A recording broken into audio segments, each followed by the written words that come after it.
But now the only thing I'm close to is defeat. These shards are a metaphor for my soul. Won't stop the self-pity cause I'm on a roll. Yes, Josh completes me, but how can that be when there's no me left to complete? You ruined everything, you stupid bitch. Sing with me. You ruined it. Welcome to Seen and Heard, where everyone should be seen and heard. And that was my mood last night before bed. And this is a weekend recap of what was going on during the week. I'm sharing your host for Seen and Heard podcast. Thank you for listening and joining me.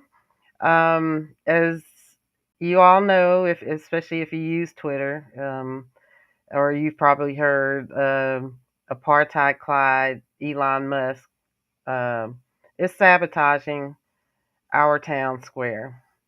A lot of us have been there for a long time. I've been there since 2009, and it was. I started Twitter as fun first, like most people. I had a music request show that my listeners used to always tell me, get on Twitter, get on Twitter. And when I first signed up, P. Diddy was like one of the first ones that promoted Twitter, and I didn't know what it was about. And I just know my phone kept going, like every time he would post a tweet, and in the middle of the night, my phone would be going off beep, beep, beep, beep, beep, beep, beep, beep, all night long, and it drove me nuts. It was like so annoying. So I deleted it. I thought I deleted it, and so then it was like a couple of more years, and like my listeners kept begging me to go, and I was like, okay, I'll get on there again.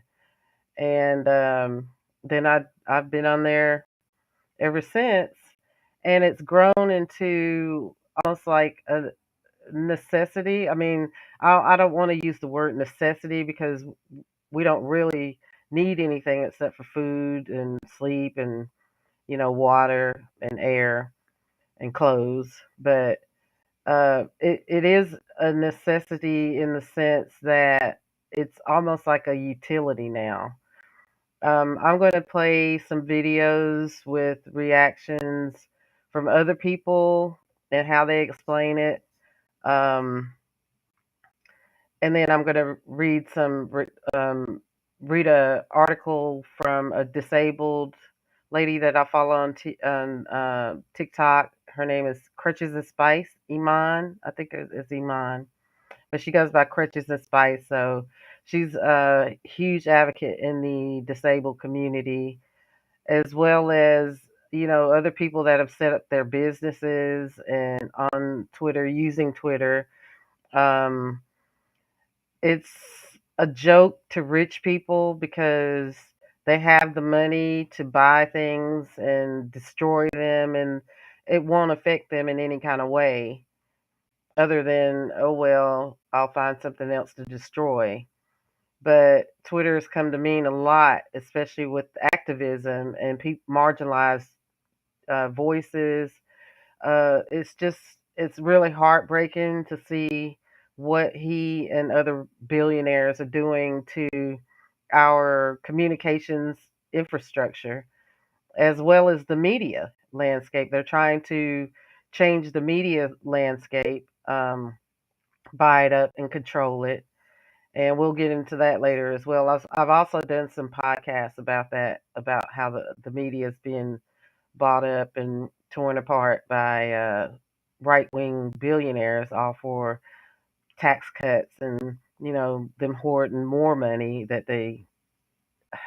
How, how much money does somebody really need? I mean, we all need enough just to be comfortable and make sure our needs are met, but it's really sad to see how oligarchs are trying to dismantle and silence our voices. Here's I'm going to play this the first video here of one of the reactions. I never want to hear that a tech billionaire is a genius again. Look at this.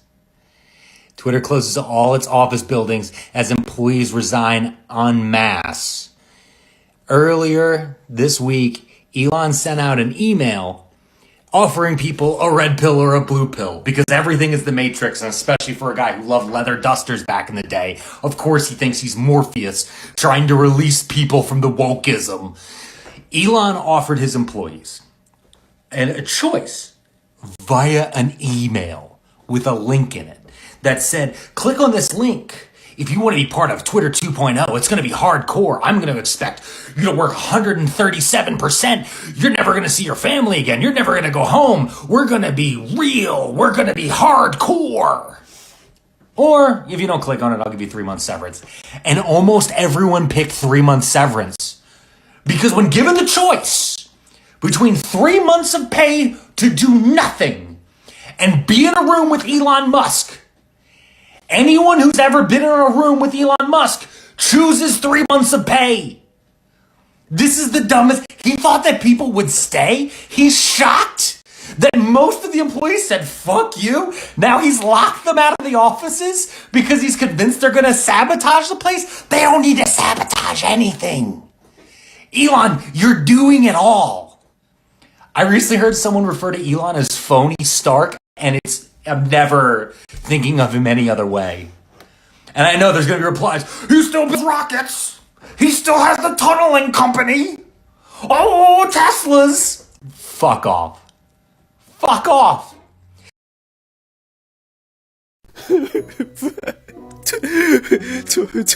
Twitter's gonna be gone with next week.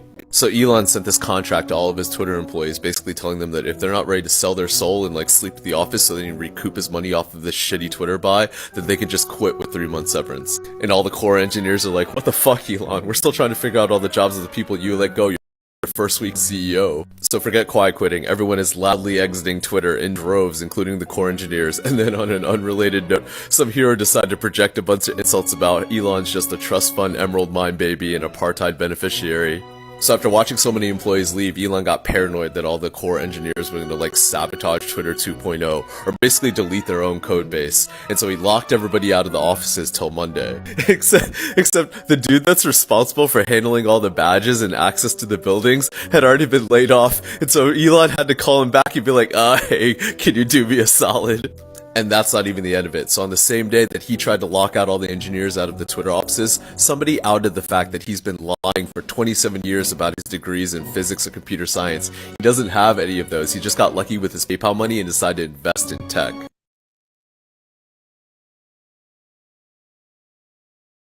Ask yourself why 3 billionaires with no actual ties to America are trying to buy off Republican senators and influence social media. Do you want some answers to that question? Because I have some. So last night at 8:25 on Twitter, Elon Musk posted this. How do you make a small fortune in social media? Start out with a large one. What's funny to me is the amount of people that think Elon Musk tanked Twitter in 2 weeks by accident. He doesn't do things by accident. He didn't become a billionaire by accident. See, that $44 billion was an investment. How is it an investment? If you decimate the #1 social media platform for information and communication across states, nations, the #1 resource where investigative journalists share their data. If you don't think that's a way to control society and the people within it, you're not paying attention.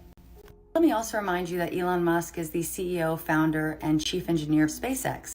You know, our satellite technology. And guess who happens to be one of the #1 investors in SpaceX?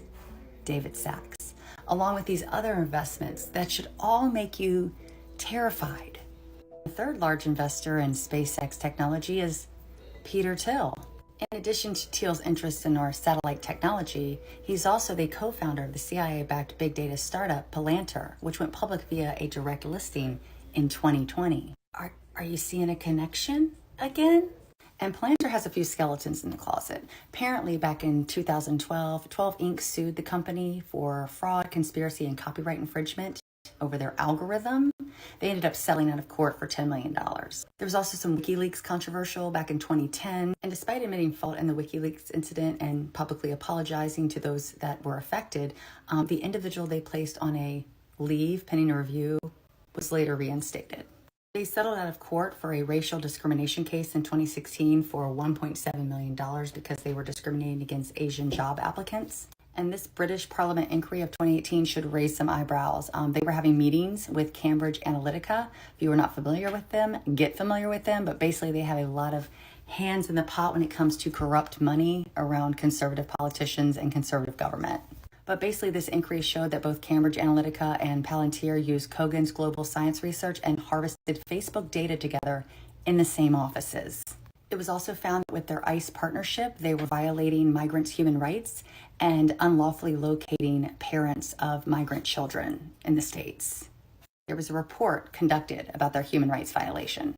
They also did a massive data collection on us through the pandemic with the help of the HHS. They could use this information to exploit other federal agencies. And there's so much more. So much. We could go down a rabbit hole about Peter Thiel. Peter Thiel also is a member of the BlackRock Corporation, which, like, this is kind of off. Well, it has something to do with all of this in the big picture.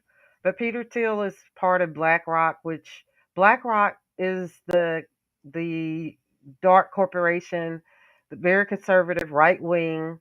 They support all of the GOP Republicans.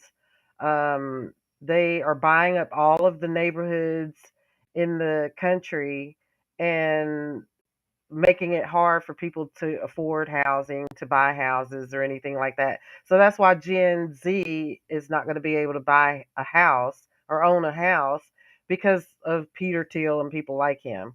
Cambridge Analytica, they were a part of Mark Zuckerberg. They're entwined with him, Mark Zuckerberg, which helped put the Orange Menace and install him in the White House in 2016.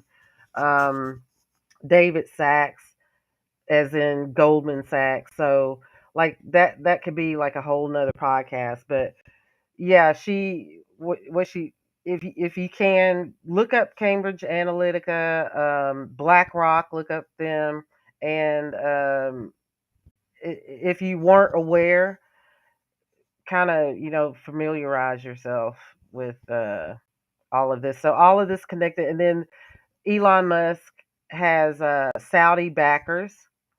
So I mean, how that would totally benefit the Saudis to silence our town square. We won't be able to organize. That's another thing. They're also going to try to come after TikTok. Tom Cotton is already screaming on Twitter about banning TikTok after Elon has sabotaged Twitter. They are pissed off because like Gen Z uses TikTok. They are not on Facebook because of the misinformation and everything. So they have more control, creative control on TikTok. They can organize. It's easy to organize and vote against these Republicans, and they don't like that. So now they're gonna, try to come after TikTok and ban TikTok. Yeah, it's really bad. So this article, well, actually, I'm going to read Thomas Zimmer on TikTok. I mean, Twitter. TikTok, Twitter. Thomas Zimmer wrote this yesterday when Rest in Peace Twitter was trending all day and all night last night, and everybody is rightfully, it matters to the people it matters to. They were rightfully upset. And so he's one of, I'm not going to read everybody's, but he's one of his thread. I wanted to share his thread with you. Let's see.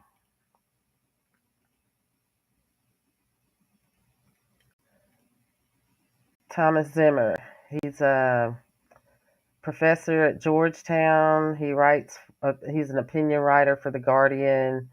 and co-host of U.S. Democracy podcast and Cruisin' Flog podcast. So this is the start of his thread, which I thought was really good here. Can you see it? I hope you guys can see that. Okay, and it starts. Thoughts on Twitter. Musk and the destruction of the virtual public square. The end may be near. No amount of snark or Schadenfreude will change the fact that this situation is a disaster. Twitter has always been a mess, but also a crucial instrument to democratize America. There are two distinct but intertwined issues here. The fact that a tech oligarchy animated by an inherently anti-democratic worldview holds so much power, and there is, more specifically, the threat to the world's most important political communications platform. In general, from a democratic perspective, it's highly problematic that these tech oligarchs are amassing so much power and influence. They are not democratically controlled in any way. There are no checks and balances. They are not guided by any concern for the public good. What is happening here is not politically neutral. Musk has been on the right trajectory for quite some time. He shares all of the reactionary moral panic concerns over wokeism and cancel culture, a big reason why he wanted to control Twitter in the first place. It is not a coincidence that the right, the Trumpist right specifically, is cheering Musk on. If someone has the enthusiastic support of those who want to undermine and abolish democracy, it is probably fair to assume that there is cause for concern. Musk is yet another example of the libertarian to far right pipeline. Peter Thiel is probably the most striking example of this, a stark reminder that these types of libertarians have always been driven by a desire for freedom from regulation of any kind to do as they please. Thiel and Musk believe that the world works best if people like them are in charge. What is this? Oh. And get to do whatever they want to do, unhampered by regulations or demands for equality, because they are convinced that their personal interest is identical with the interest of humanity itself. It's an inherently anti-democratic worldview that tracks very well with the reactionary political project of maintaining traditional hierarchies.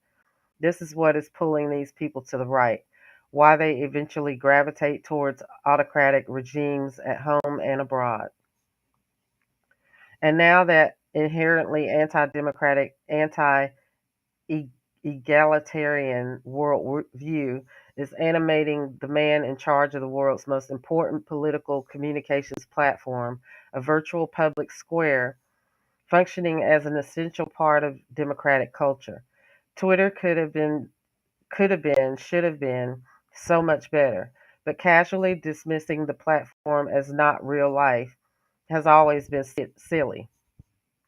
Its enormous influence on the broader public, media, and political discourse is undeniable. As R.V. Awant points out, Twitter has functioned as an indispensable communication tool in disaster and emergency situations on a global scale. The potential loss of that alone is highly problematic, and that's before we take into account the platform's democratizing effects.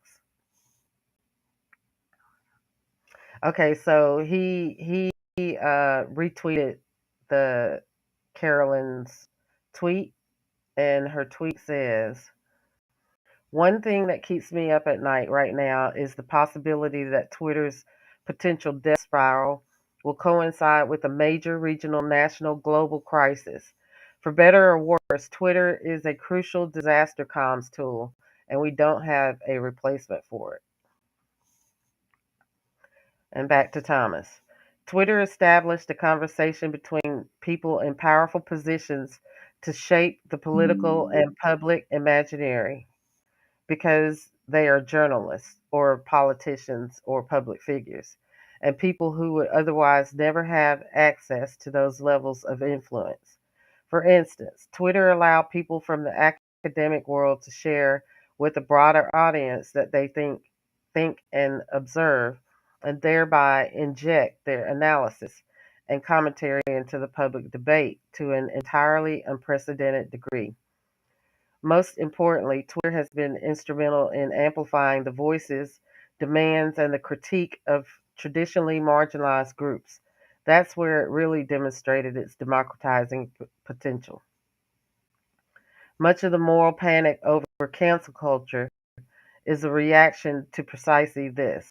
Traditionally marginalized groups have gained enough influence and crucially have acquired the technological means to affect the political debate. Twitter has been crucial in this uphill struggle of traditionally marginalized groups to finally make their demands heard, be able to extract the political costs for certain discriminatory speech and behavior, a tool for organizing, a platform, a global amplifier. Twitter has enabled people with absolutely no traditional access to power to speak to powerful elites directly, criticize them in the public square. How valuable this has been is evidenced by the fact that many of those elites are so consistently bemoaning persecution. That traditional societal elites, men in particular, face a little more scrutiny today than in the past, that they have been deprived of their supposed right to unquestioned deference and affirmation. Twitter has helped democratize public life. Losing this will hurt the attempts to finally make America live up to the promise of egalitarian, multicultural pluralism, to become the democracy it never has been yet. That those elected to safeguard democracy have seemingly cared little about this is a massive failure. Finally, there's this white male hero worship of the worst kind.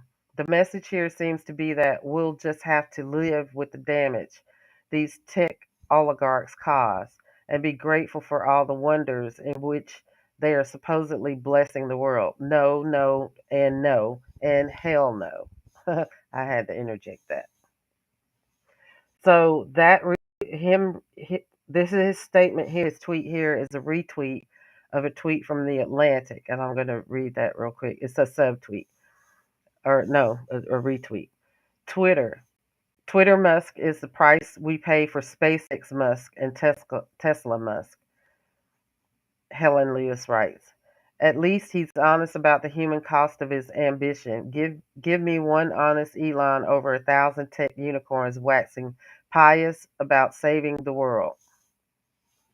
Okay, so Helen Lewis, that was her white male worship article, which does a disservice to people because with the TikTok video I showed you earlier, where it says that he faked all of his degrees and none of his degrees were real, and so he has all the money to purchase this stuff and pay people to keep quiet about the his credentials or his lack of credentials. So yeah, this is a problem. This type of sacrifice at the altar of the white male genius is so toxic. Artists, entrepreneurs, inventors, let us no longer suspend the rules for them, enable them, make vulnerable people pay the price for their awfulness. This needs to stop. We need to hold them accountable. For those who are concerned about seemingly impending destruction of the virtual public square, let me add, we just discussed Musk, Twitter's importance, and the libertarian to far-right tech oligarchy's anti-democratic project in his new episode for his podcast. So he had, if you have Twitter, go to his Twitter account. It's tzimmer underscore history, and click on his podcast, which is again U.S. Democracy Pod and Cruise on Vlog. podcast. So I'll put his those handles for the podcast in the description box at the end of this podcast, so you guys can Google it maybe, and I'll see if I can find the link to the podcast for you, and I'll just post them in the description box for you. So that was the end of that thread, which I just really thought that was a really important thread. And another reaction to that is like um, Crutches and Spice. She is on TikTok. She's real popular on TikTok, and she's disabled. But she wrote her response about Twitter being blown up, you know, and how it's gonna cripple, literally, no pun intended, the disability community, because Twitter has been, helpful for the disabled as well. So I'm going to read her blog because that's worth sharing as well. With Twitter crumbling, it feels like the world is collapsing on disabled people. Imani, also known as Crutches and Spice on TikTok. I don't want to leave the platform, and I feel like I am mourning it in real time. They call us the online, those who need to touch grass, the people who need to log off. But for disabled people, online spaces have been a lifeline in a world that seeks to erase and eradicate us. Even prior to the pandemic, platforms like Twitter helped us to feel less alone and gaslit by our experiences, and allowed us to contextualize our experiences in a way that gave us peace. When I started crutchesandspice.com, I want to highlight this so you can gotta see this, so you can go to her website as well. When I started crutchesandspice.com, I was coming off another major depressive episode and was feeling hopeless about the future. It had taken a long time for me to find a job. My resume always looked good, but I could see the enthusiasm drain from the interviewees' faces when they clocked my crutches. Now that I found a job, it was only part time, and I was spending more on inaccessible transportation than I was making on my checks. Despite all the TV shows and films that I watched, none really showed what it was like trying to be an adult or any person with a disability. It was like we all hit adulthood and disappeared. I was raised to overcome my disability in quiet ways and always outperform people's expectations. But that didn't matter much once I was no longer cute and inspirational. And because I was normalized in school from childhood, I didn't have many disabled friends who could relate. And anytime I spoke on these things, I was just told to work harder. That is, until I got to use Twitter more often.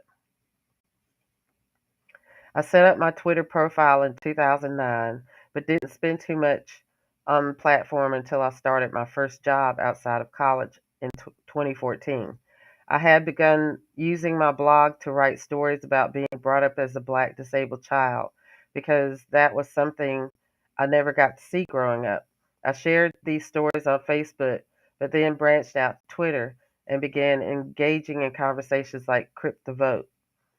Through those hashtags, I met other disabled people, particularly black disabled people, who affirmed my experiences and were vulnerable enough to let into their worlds.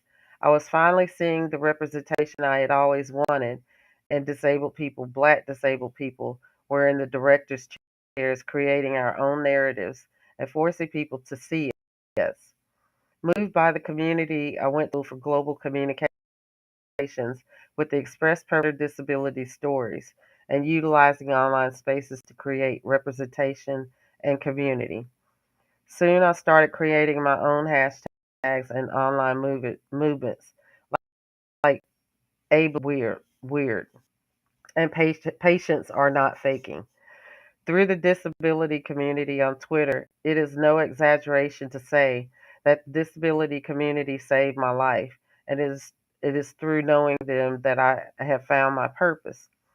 I found answers to questions I didn't even know to ask, and support from people who only knew me through their phones.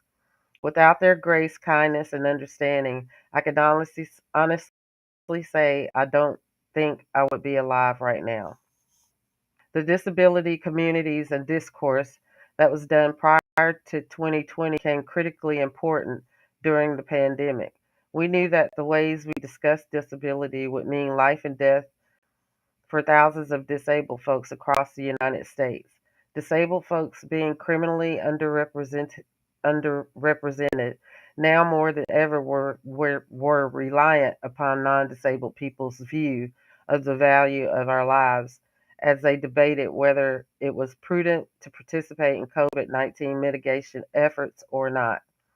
It was important that we share information and resources and information with one another as the entire world had stopped more for us than any other group.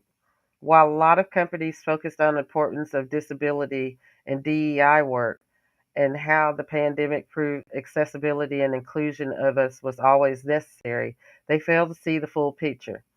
While the world finally came to the realization disabled people were right the entire time and that accommodations were for all, everything halted completely for disabled people. We were left for dead. Hospitals quickly reached capacity, and medical rationing guidelines meant that we were at the back of the line to get care. Society and the systems point in saving us.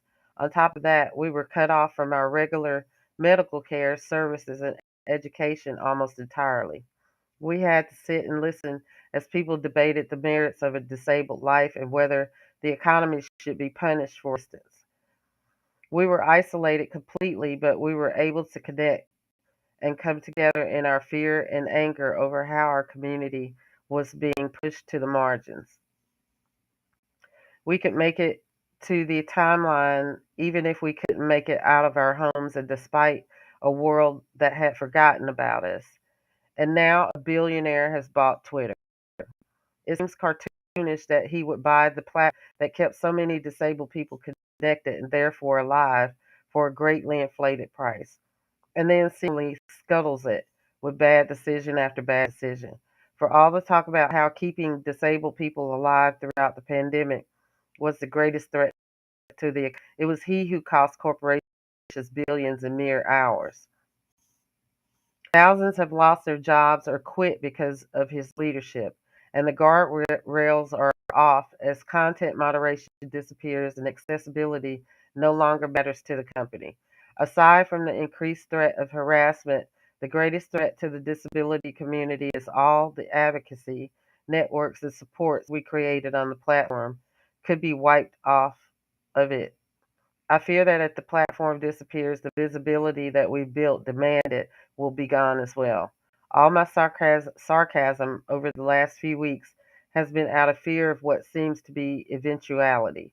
I'm looking for ways for us to continue to be connected, but I don't think there's any platform that can replicate the magic we created on Twitter.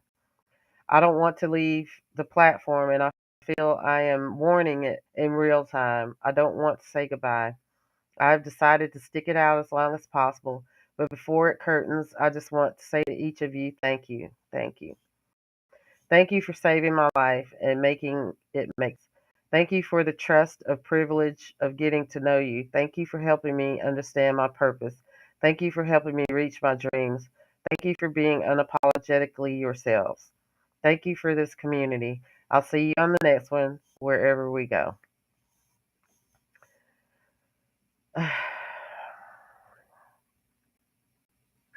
And the thought of a selfish,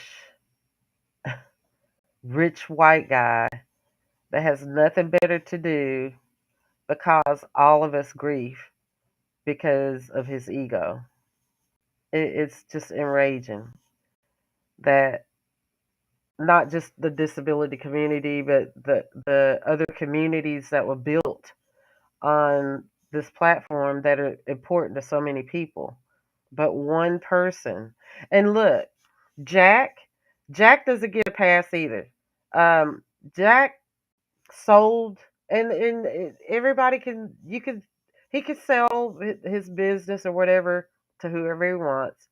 That's one of the perks of being in this country. But he, we can't let him go without holding him accountable as well, because he's just another example of a rich white guy that does not care. We've got to figure out how to hold these people accountable, because we're gonna have to. I mean, considering how much they have, and that how much, we don't have as much as they have, we've got to.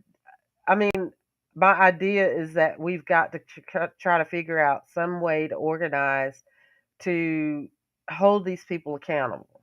Like, some people have talked about economic strikes and things like that. That takes organization. There, that's a good idea, but it takes organization and it takes sacrifice. And people right now are not willing to sacrifice. I don't know how we could stress to people the importance of sacrifice. Like, um, depending on each other for our bare necessities. Or if you have to buy things, just buy things that you don't need, your necessities, your hygiene, soap products, clothes. If you have a lot of clothes, could try to stretch them out. Groceries, we need groceries, but gardens, try to build neighborhood gardens, to where, like, I was trying to build a garden in my backyard, but I needed help putting fencing around my garden, because I have deer and rabbits and like squirrels. Well, the squirrels, they're hibernating now because it's cold outside, but I have deer, rabbits, raccoons, and everything out in the backyard, and I don't know how to build the fencing around the little area for my garden. So, I mean, I want to do my garden again, and I was making it big enough for my neighbors, my immediate neighbors. So on each side of me, there's like two, three, four, five, five. Okay, so five of my neighbors, and I could go out into my garden if I could get my garden back again or get help. But and none of my neighbors, they can't. They're kind of disabled too. So before anybody says, why don't they help you? Well, they're disabled as well. But so, but I mean, I'm just stating an idea, of how we could try to organize, and because I don't see us getting out from under these boots, these oligarchs' boots, from under their boots. They have their boots in our throats right now. We have a lot of power, but we have to organize and use that power. So I don't know where to start. I'm just doing this podcast to try to get out ideas and just let people know what's going on to the best of my ability. If anybody out there has any ideas, please leave like a comment on the podcast so I could play it on the next show. Ask a question. I could try to find an answer for the question if anybody has any questions. But I want to know y'all's thoughts and feelings as well. I want to hear your responses of what you think, what's going on with these billionaires and oligarchs in this country. In the meantime, I'm going to play this response here from TikTok. The Republican Party is so desperate. Tom Cotton, the senator from Arkansas, just got on Twitter and is begging people to delete TikTok. He's begging them. Do you know why the Republicans want to ban TikTok? Because the media does not challenge them on their lies, and people across the United States will get on this app and tell the truth. The news media is afraid of this app, and so are the GOP, because they cannot lie anymore. They cannot get into a little room and make up their lies, and then the media doesn't challenge them. So he's begging people, do you have a Chinese at your front door? Are they shooting at your kids in school? What are they doing? So what if they have my information? Am I that dumb that I can be influenced that easily, like MAGA has been? No, I'm not. But they're afraid of it. So keep on, leftists on this platform, keep on telling the truth about the Republican Party. So that's basically in response. That's kind of like what we're talking about too with these Peter Thiel and David Sachs, these rich billionaire oligarchs. They're investing in the GOP to try to buy up all of the media. CNN has a right-wing billionaire owner now. That's why they are Fox friendly, Fox Light now. MSNBC firing Tiffany Cross because she she told the news like it wasn't, she didn't tiptoe around what needed to be said. And the other anchors on there tiptoe around because the owners want to protect their tax cuts. They invest in the GOP, so they're beholden to the GOP because they're trying to hoard more and more money and control the narrative. So keep your eyes out because, like she said, TikTok's next. Tom Cotton is all over. I think he's in South Carolina. Tom Cotton. Let me see. Where is he? He's a Republican, but I'm sure y'all know who Tom Cotton is. But he's screaming all over uh, Twitter right now, saying that TikTok needs to be banned. Honestly, no social media platform is perfect, but between Facebook and Twitter in the state that it's in now, I trust TikTok more than I trust Zuckerberg and Elon Musk. So let me know what you guys think. I am going to close out now. So we're gonna, let me see here. I don't think I had another video. I think I had another one, but I can save it. I didn't upload it.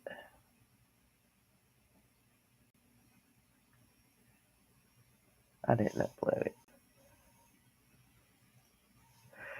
But okay, so until the next show, follow me on YouTube. Follow me on Anchor. I made a Mastodon account just in case, I wake up tomorrow and Twitter's gone for good or the servers are blown up. So I have a Mastodon account. If anybody's interested. I also set up a counter social, I think it is. But I spend more time here on YouTube and Anchor, but we'll see what happens, what Elon does. And until the next podcast, thank you guys for listening. And I'm out. We'd like to hear from you. If you'd like to leave feedback, a comment, or ask a question, Leave us a voicemail at 615-447-8290. Thank you.